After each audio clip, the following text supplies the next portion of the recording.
invité les matins, Gilles Carrez, bonjour. Bonjour. Maire du Perreux-sur-Marne, député du Val-de-Marne, président de la très puissante commission des finances à l'Assemblée nationale, député de l'UMP. Donc, Gilles Carrez, vous êtes avec nous aujourd'hui pour parler au fond du projet de loi de finances, des niches fiscales, de la TVA, de la fiscalité des entreprises qui, dit-on, occupent entre autres les jours et tous vos jours et toutes vos nuits. Vous êtes le président de la commission des finances à l'Assemblée nationale et loin de faire l'unanimité, mais adopté hier tout de même avec une belle majorité à l'Assemblée le premier volet de la loi de finances pour 2014 concernant les recettes et pour certains un joli sac de nœuds et pour d'autres aurait pu être quasiment écrit par vous. Nous verrons cela évidemment, forme de taquinerie pour débarrer. Nous verrons cela bien sûr tout à l'heure dans les matins de France Culture parce que la vie politique, Gilles Carrez, a ses servitudes. Voilà, quelle bouche à donc pique et tout d'un coup Jean-François Copé de remettre sur le tapis cette question du droit du sol. Je vous pose vous la question, Gilles Carrez. Carrez, c'est espagnol? Oui. Immigration, ou plutôt occupation espagnole au XVIe siècle du nord de la France. Et donc, immigration, intégration, assimilation, ministre. Bien sûr. Président des finances et de la commission des immigration, intégration, c'est l'histoire de notre pays depuis des siècles. Et aujourd'hui, malheureusement, cette intégration semble fonctionner moins bien pour toutes sortes de raisons, dont en particulier, je pense, la crise économique, la crise sociale, et puis des problèmes de contestation également, parfois de nos modes de vie et du principe de laïcité. J'étais très intéressé par ce que vous venez de dire, madame, parce que bon, cette analyse très précise que vous faites, elle donne à réfléchir. Elle montre à quel point nos concitoyens sont attachés au principe de laïcité, à quel point ce principe de laïcité peut être remis en cause par des réglementations européennes. Le Conseil de l'Europe n'a pas forcément la même approche. Nous sommes intégrés dans l'espace européen et on voit qu'on a beaucoup de mal à concilier aujourd'hui nos règles d'accueil, d'intégration, d'une immigration qui a été constante dans notre pays, avec les données économiques nouvelles et puis avec des règles européennes. Je pense par exemple à l'espace Schengen et par ailleurs, ce qui me frappe aussi, c'est que nous avons une tradition d'hospitalité et de générosité et notre système social est tellement généreux, tellement plus généreux que celui de nos voisins à l'égard des étrangers que nous avons aujourd'hui, si je prends le seul exemple des demandeurs d'asile, nous avons un afflux absolument considérable de demandeurs d'asile qui bénéficient en France de ce qu'ils n'ont pas dans les pays voisins, c'est-à-dire une allocation temporaire d'attente, c'est-à-dire des places en centre d'hébergement, c'est-à-dire la santé gratuite avec l'aide médicale d'État, voire la CMU quand ils sont en situation régulière, tant qu'ils sont en situation régulière, etc., etc. Et donc tout cela conduit dans une situation économique où malheureusement le chômage est très important, avec de surcroît des tensions comme celles que vous venez d'expliquer au plan religieux avec les comportements sur Babylou, conduit à se poser des questions qu'on ne s'était pas posées, ces dernières décennies. Mais Gilles Carrez, vous qui justement passez pour un homme extrêmement sérieux et mesuré, que l'on soit de droite ou de gauche, connaissant parfaitement les rouages de l'État, les rouages du budget, les rouages de la crise, est-ce que franchement il est sérieux de penser que c'est cela, ce que vous venez de décrire, qui est une situation de fait réelle, mais qui serait réellement la cause de tous nos maux économiques? Bien sûr que non, bien sûr que non. Mais moi qui suis élu dans le Val-de-Marne, élu d'ailleurs de quartiers difficiles où il y a aujourd'hui une concentration considérable de population d'origine immigrée. Je prends une ville comme Champigny avec une zone franche urbaine, le Votre secteur, on va dire, c'est Brie, Champigny, le Perreux, Nogent. Voilà, mais Champigny avec des quartiers très très difficiles. La première zone franche urbaine créée dans le Val-de-Marne en 1995 l'a été dans ma circonscription. Et donc, il y a, c'est vrai, une très très grande concentration de population d'origine immigrée. Et on voit à l'œuvre, moi ça fait 20 ans que je l'observe, donc j'ai maintenant un certain recul, une organisation de type communautariste se développer que nous n'avons pas connu dans notre histoire. Auparavant, au milieu des années 60, au même endroit, c'est intéressant, au même endroit, au Bois-l'Abbé, il y avait le plus grand bidonville. 7000 familles habitaient là d'origine essentiellement portugaise. Et bon, l'abbé Pierre a beaucoup d'ailleurs travaillé. Cette communauté portugaise qui était vraiment dans une situation de très grande pauvreté et fragilité, est complètement intégré aujourd'hui. Totalement intégré. Et c'était il y a moins de 40 ans. En l'espace de 30 ans, une intégration absolue. Moi, ce que je vois aujourd'hui, c'est des enfants de la troisième génération d'immigration plutôt africaine ou nord-africaine qui ont du mal à trouver leur place pour toutes sortes de raisons. Et là, c'est une difficulté nouvelle dans notre histoire. Mais là, vous posez la réalité d'un problème selon vous. Mais il y a une question qui est posée par l'actualité ce matin. Est-ce que la remise en question du droit du sol, qu'on ressort du placard, qu'on a déjà souvent sorti du placard, est une réponse possible aux questions que vous posez tout de suite là? Gilles Carrez. Le droit du sol, vous avez raison de dire on la ressort du placard, parce que c'est une question qui ressort, je me souviens... c'est le président de votre parti qui la ressort. Non, mais au début des années 80, cette question a été très posée, clairement posée. Elle a été notamment par Jacques Chirac. Est-ce qu'il ne fallait pas demander... à des enfants nés certes sur le sol français, mais de parents étrangers, de pratiquer un acte solennel d'adhésion à la nation française. Et ça a été fait, ça n'a rien changé. Et ça n'a rien changé. Mais ça a je me augmenté la souviens paperasserie aussi seulement. d'un problème plus particulier et plus récent. François Baroin, à l'époque où il a été ministre de l'Intérieur, en 2006 ou 2007, donc se posant vraiment des questions sur l'application du droit du sol à Mayotte.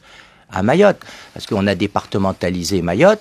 Vous savez qu'aujourd'hui, c'est à Mayotte que nous avons la maternité où il y a le plus de naissances, et beaucoup d'enfants de parents étrangers naissent sur territoire français à Mayotte.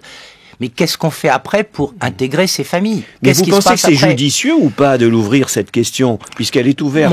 C'est la question du matin. Moi, je pense que ce qui est intéressant dans le passé sur la démarche de droit du sol, c'est l'adhésion aux valeurs de la République et de la nation française. Le droit du sol a été ouvert au milieu du 19e siècle par rapport à des problèmes de conscription. Parce que l'expression de l'appartenance à la nation française, c'était d'accepter d'entrer, de servir, de faire son service militaire. C'était la conscription.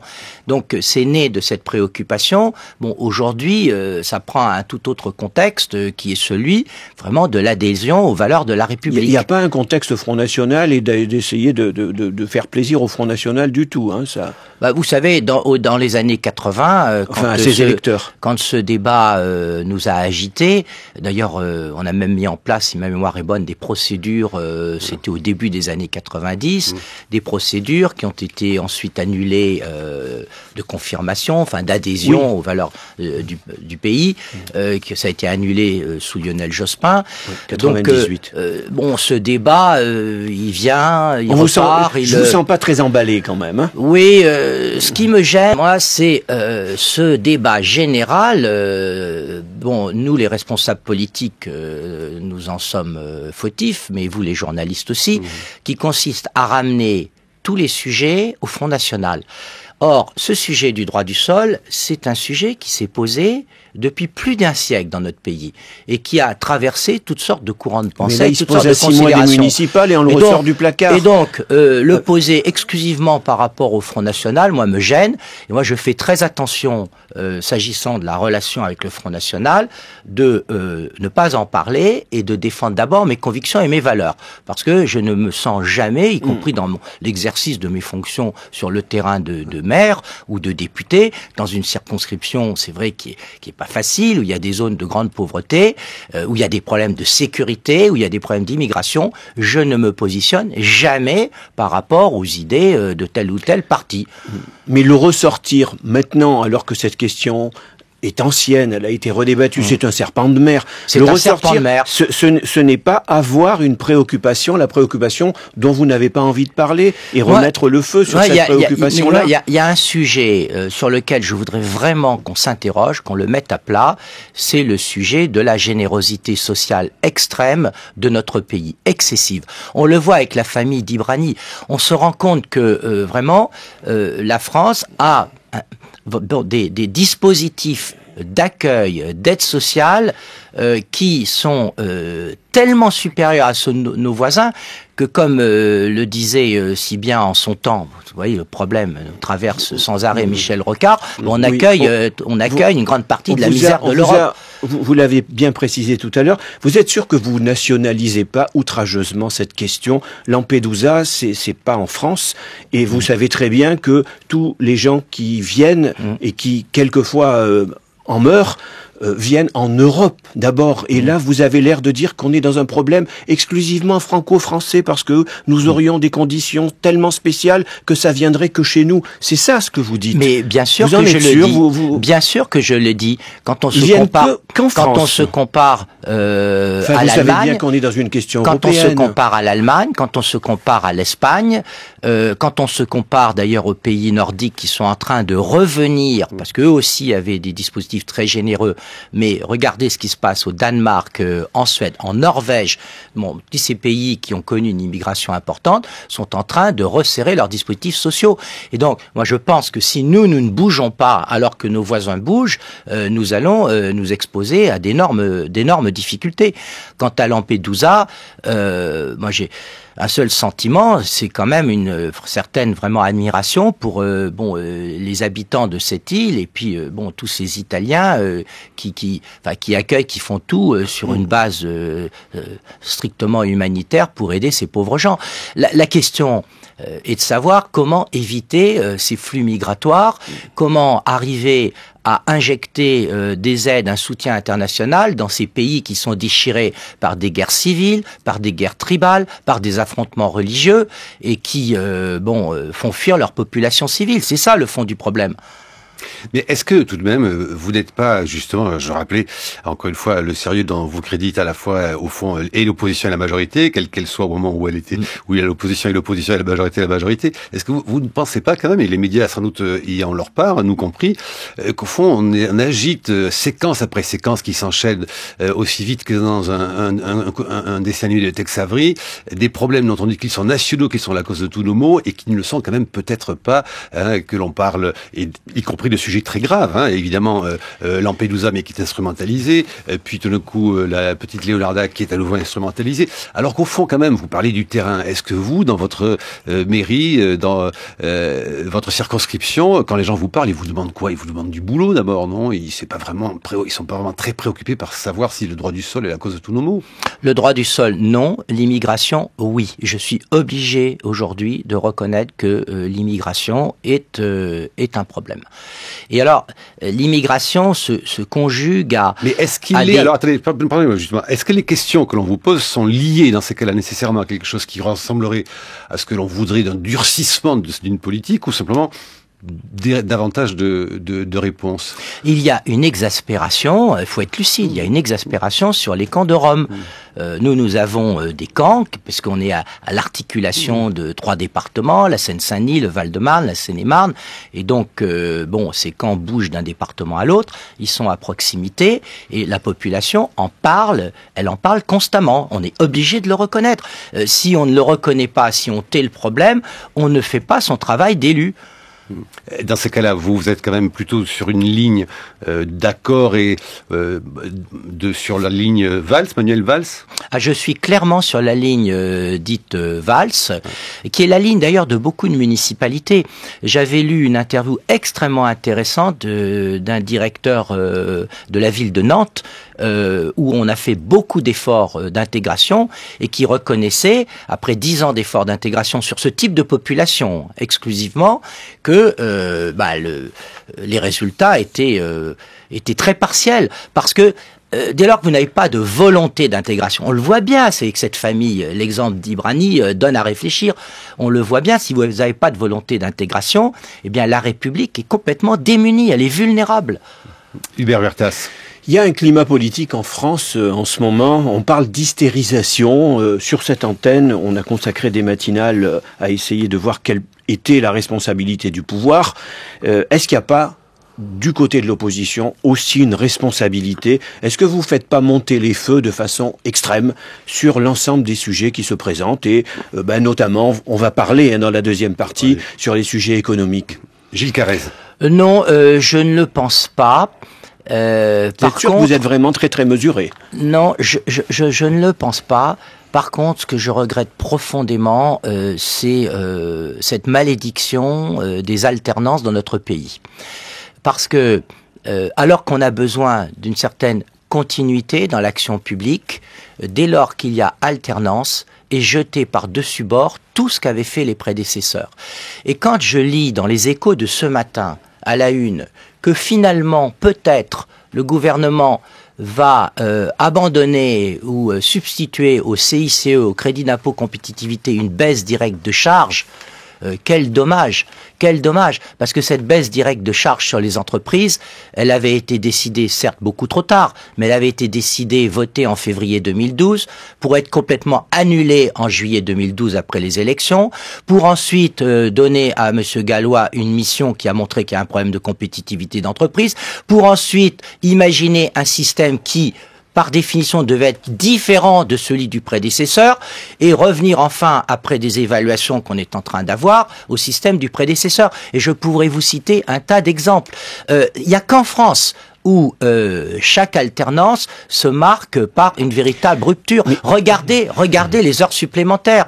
Là, le retour à la fiscalisation des heures supplémentaires est une erreur et les socialistes commencent à s'en rendre compte. Regardez en Allemagne comment s'est faite la succession entre Schröder et puis Angela Merkel, entre le SPD et la CDU. Il y a une continuité d'action publique dont on a besoin dans nos pays. Et là, c'est pas le cas en France. Alors de ce point de vue, il y a un extrémisme en France qui est très regrettable. Bon, nous revenons sur toutes ces questions-là justement tout à l'heure dans la partie débat qu'introduira Brice Couturier. Bonjour Brice. Bonjour Marc.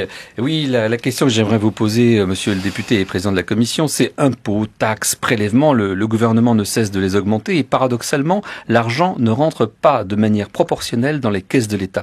Donc est-ce que l'objectif d'un retour à l'équilibre qui recule sans cesse, pourquoi cet objectif recule sans cesse? Qu'est-ce qui se passe? Pourquoi l'argent ne rentre pas dans les caisses de l'État? 8h16, il est réparé, il est Barbilou. C'est l'heure de la chronique de Brice Couturier.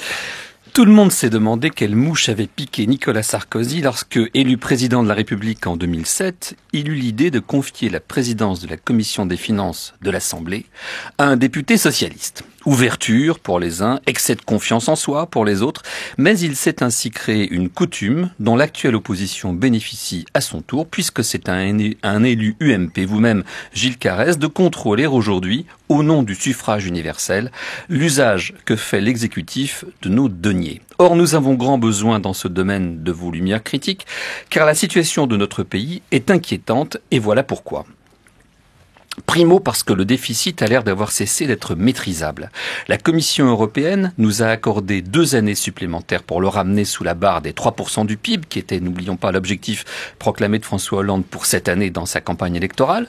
Le gouvernement annonce viser un objectif de 3,6% l'an prochain. Or, l'évolution de nos comptes publics rend cet objectif bien improbable.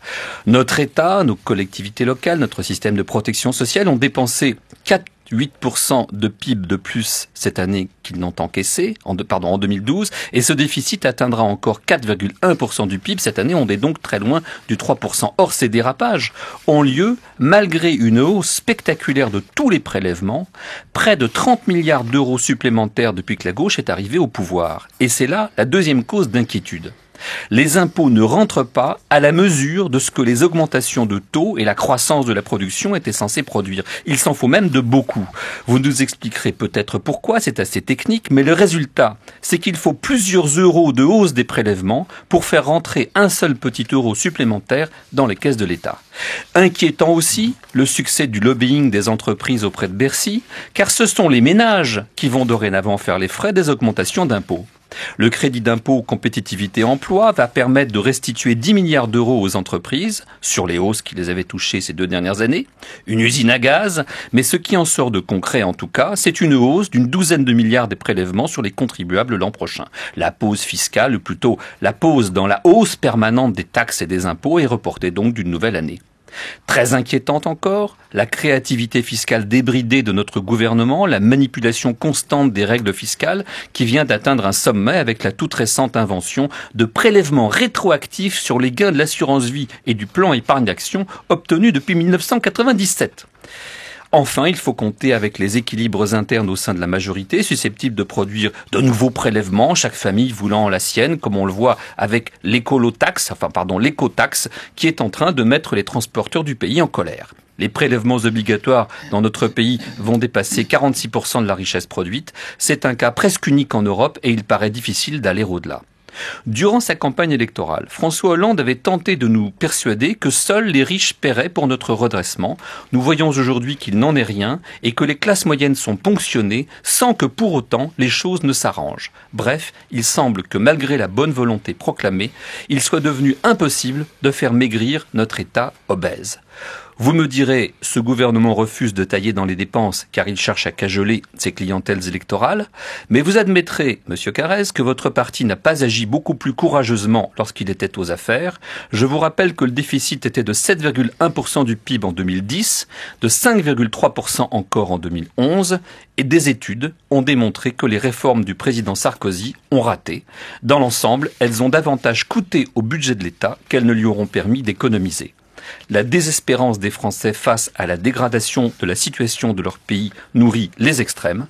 Sommes-nous donc les passagers d'un Titanic qui voit se rapprocher l'iceberg sans jamais parvenir à changer de cap? La chronique de Brice Couturier sur franceculture.fr. Gilles Carrez. Monsieur Couturier a malheureusement raison sur bien des choses. Et même sur la fin ? On va en parler. Mais vous avez raison de souligner que notre problème aujourd'hui concerne les recettes. Parce que quand on regarde le dérapage du déficit par rapport à la prévision, c'est pas parce que les dépenses n'ont pas été maîtrisées, c'est parce que les recettes ne sont pas au rendez-vous. Pourquoi ? Parce que trop d'impôts tue l'impôt. Le raisonnement est toujours de dire on augmente les impôts et ça n'aura pas d'influence sur le comportement du contribuable. Mais dès lors que l'impôt est trop important, le contribuable modifie son comportement. Par exemple, le commerçant n'ouvrira pas son magasin plus longtemps parce que la recette supplémentaire va être confisquée par le fisc. Le médecin ne prendra pas de clients supplémentaires. L'entreprise ne va pas investir. Les emplois familiaux seront pour partie déclarés au noir. Donc, vous accumulez tous ces micro-comportements des ménages, des entreprises et au résultat, quand vous faites les totaux, vous avez 5 milliards de moins que prévu sur la TVA, 3 milliards de moins ou presque sur l'impôt sur le revenu, 4 milliards de moins sur l'impôt sur les sociétés. Il faut que les responsables politiques se rendent compte que appuyer sur le bouton de la pression fiscale, à un certain moment, ne rend plus et que le seul bouton que l'on puisse aujourd'hui actionner, c'est celui des économies sur les dépenses.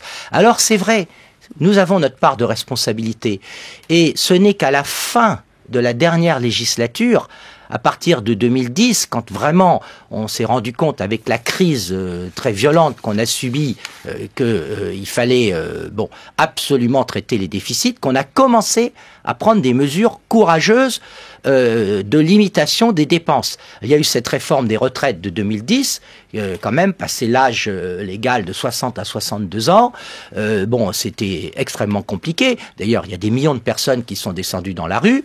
Il y a eu le fait que petit à petit... L'opposition ne l'a pas remise en cause. L'opposition ne l'a pas remise en cause en arrivant au pouvoir.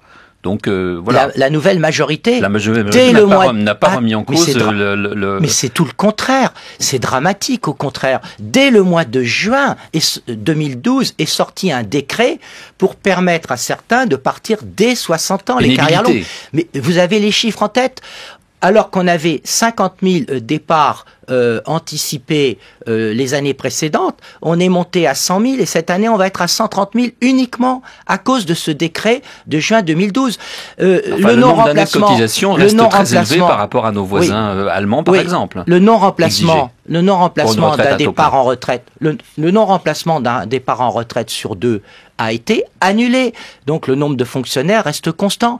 On avait mis des années pour petit à petit rapprocher les tarifs entre les cliniques privées et l'hôpital public pour obliger l'hôpital à se mettre dans un contexte vraiment de meilleure efficacité, disons le mot, de productivité.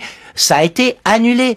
Et aujourd'hui, je m'aperçois que le pouvoir regrette d'avoir pris des décisions dans la foulée des élections de 2012 qui ont rallumé les foyers de dépenses dans tous les domaines.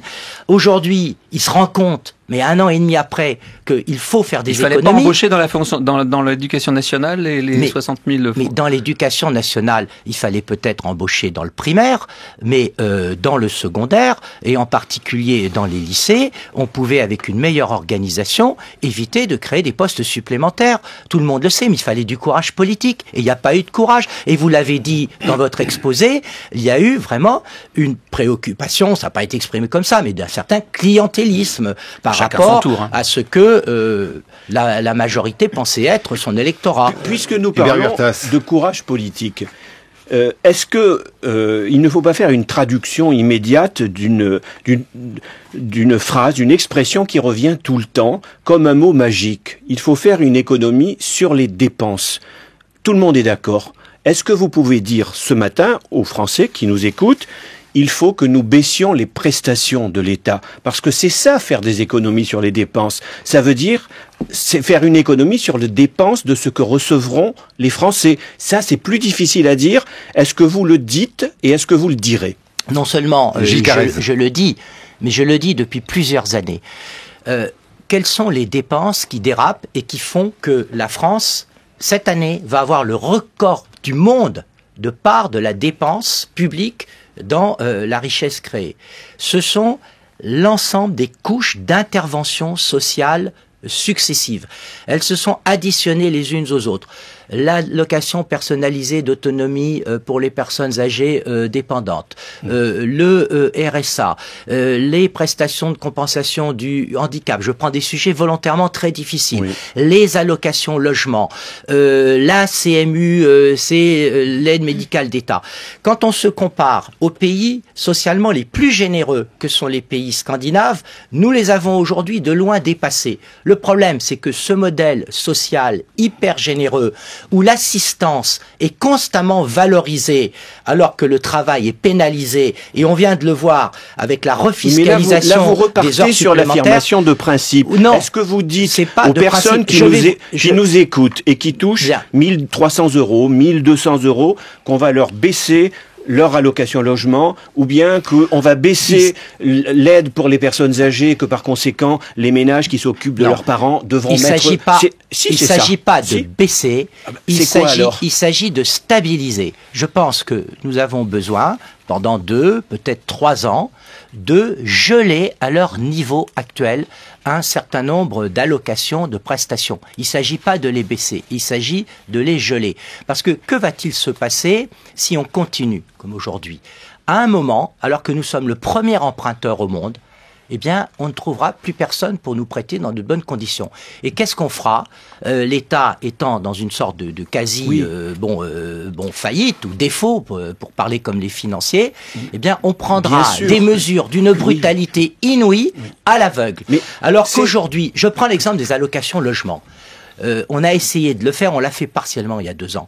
On peut très bien imaginer que pendant 2 ou 3 ans, le montant global des allocations logement n'augmente pas. Mais est-ce que vous avez noté, Monsieur Carrez, que le gouvernement a décidé de geler pour 6 mois l'augmentation des retraites, et que votre parti a dit que c'était une atteinte au pouvoir d'achat des retraités, et donc on ne sort pas de cette affaire? Moi, je ne l'ai pas dit. C'est-à-dire qu'on parle tout le temps d'économiser les dépenses. Moi, je ne l'ai pas dit. Et vous regrettez que vos amis l'aient dit?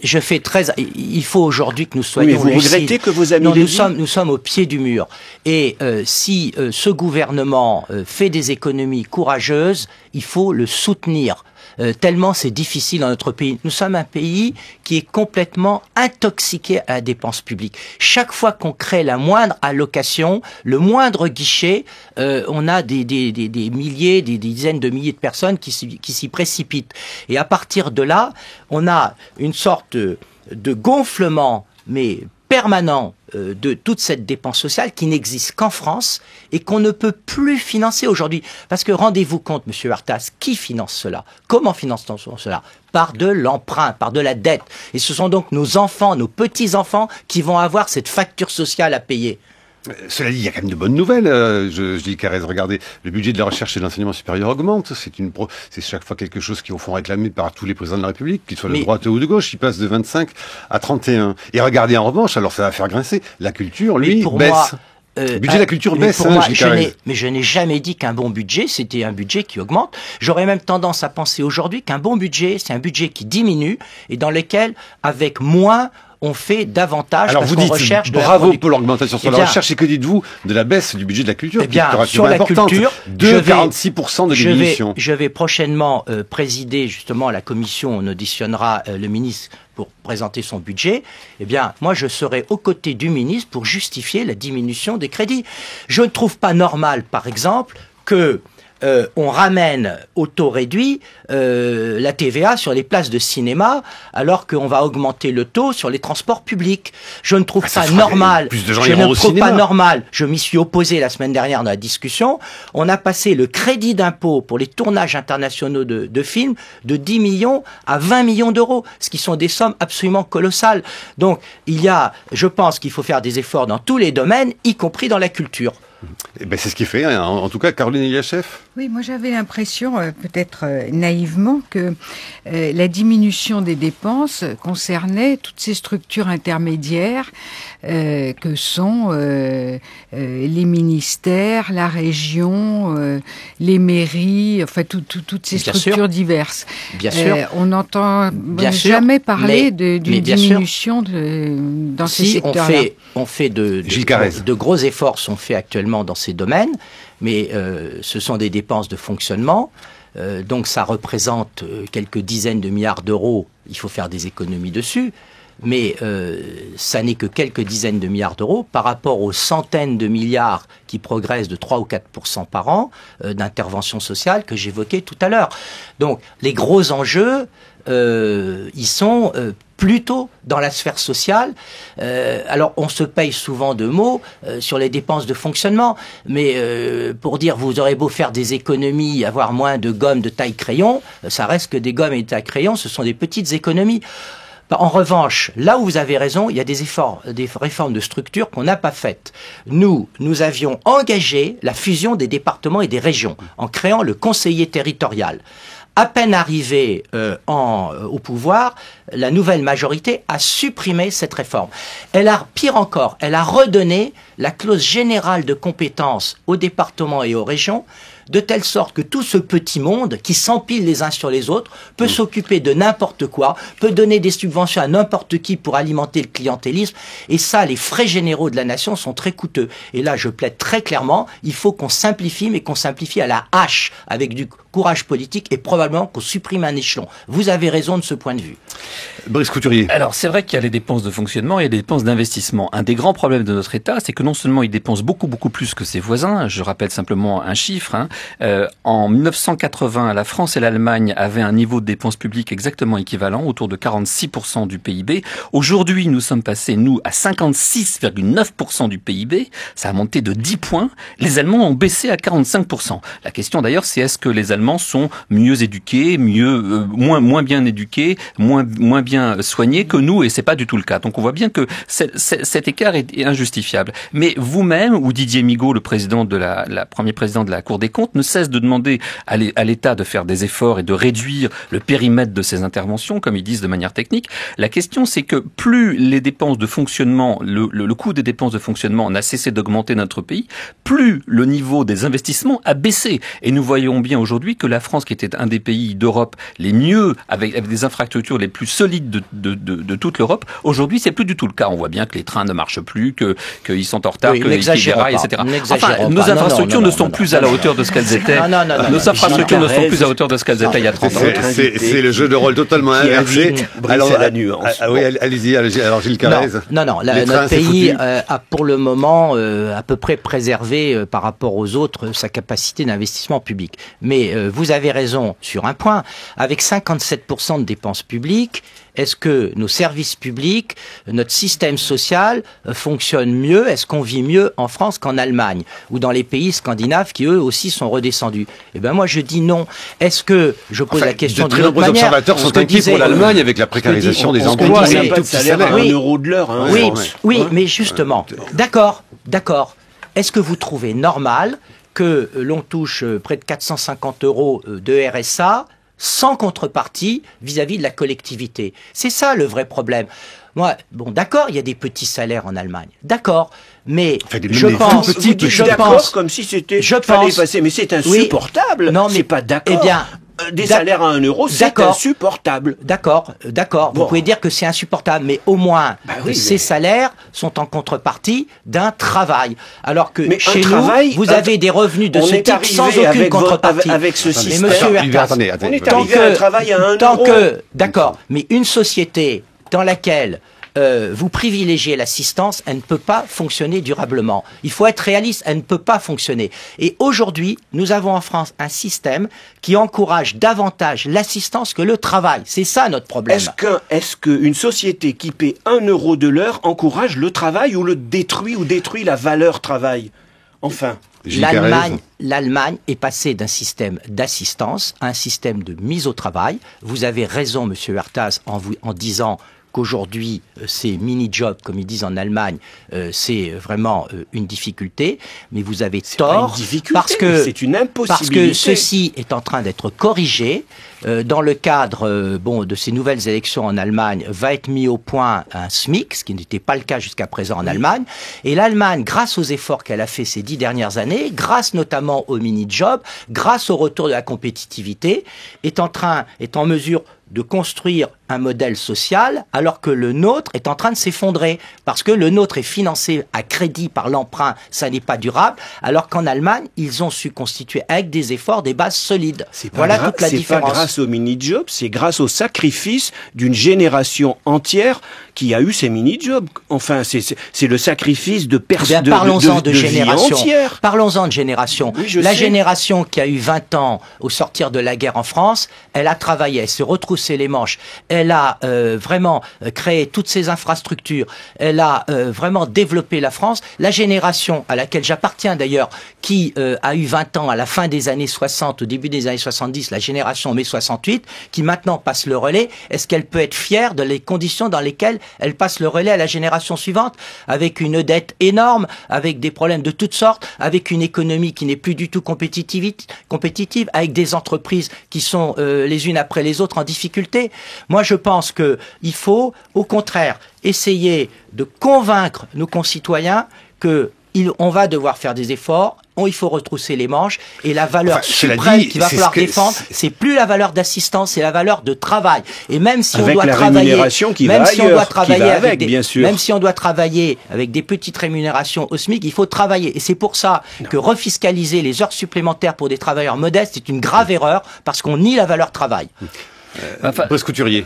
Oui, c'est toujours pareil. Quand vous êtes dans l'opposition, que ce soit les socialistes ou vous, l'UMP, vous nous dites ils font pas assez d'efforts, ils réduisent pas le périmètre de la voilure, ils continuent à dépenser trop d'argent et ils s'endettent. Mais aussitôt que vous revenez aux affaires, vous reprenez la même voie. Encore une fois, je vous opposais les taux de déficit que l'équipe Sarkozy a laissé en partant. Ils étaient totalement désastreux. Alors je me souviens que c'était très amusant. À l'époque, François Hollande critiquait le grand impôt en disant c'est ajouter de la dépense à la dépense et de la dette à la dette. Et puis évidemment, arrivé au pouvoir, il fait exactement la même chose. Est-ce qu'il n'y a pas une espèce de dérive, une espèce de fatalité qui fait que de toute façon, on ne redresse pas la barre parce qu'il y a trop d'intérêts en jeu corporatifs, tout simplement?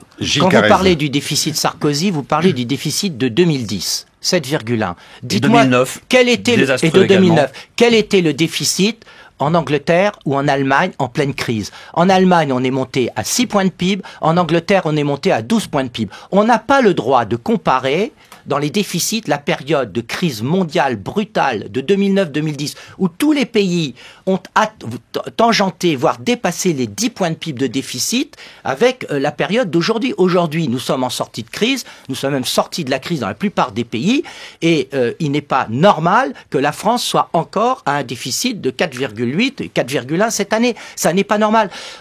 La bonne comparaison, c'est pas dans l'absolu. La bonne comparaison, c'est par rapport aux autres pays.